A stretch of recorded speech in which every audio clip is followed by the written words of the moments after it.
I picked up this 2-inch shackle that goes into your receiver hitch, mainly to give myself a really easy tie point for tow straps. I seem to always be pulling people out at the beach or basically anywhere we go where someone's stuck.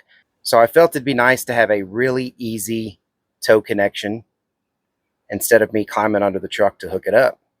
Let's check it out. All right, so here's the shackle out of the box. I wanted to note a few things that it shows on the side of the box here. This has an 11,000 pound working capacity, but it has a 45,000 pound braking load. Now that would really come into play when you're pulling somebody, like you're jerking on a kinetic rope, or you've got a chain hooked up and you're pulling someone. That's very important. So try not to exceed either one of these capacities, because you never know what can happen. Pulling someone is very dangerous if you don't know what you're doing.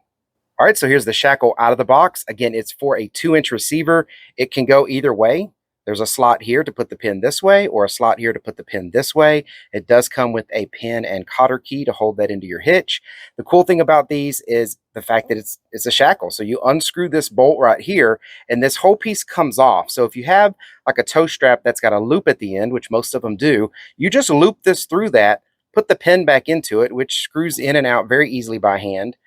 And now you're ready to go. It's way easier than trying to like find an A-arm or something to tuck around underneath the vehicle to get a good hook point. I have a receiver hitch on the front and the rear of my truck, so this becomes that much more useful for me. All right, let's put it on the truck.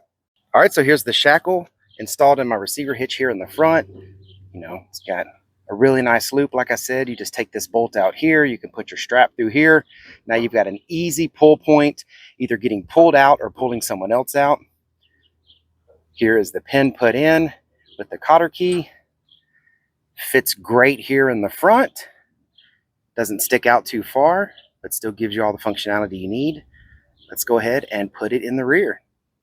All right, and here is the hitch mounted on the rear of my truck. My truck has a 2.5-inch receiver hitch. It's got a higher towing capacity than most vehicles, but it fits just fine. My truck already has this sleeve here, which reduces this down to a 2-inch.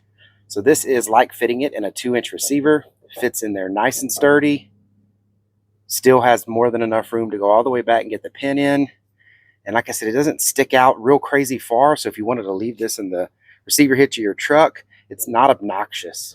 So for me, either way, if I need to connect to the front or the back, this is going to work great.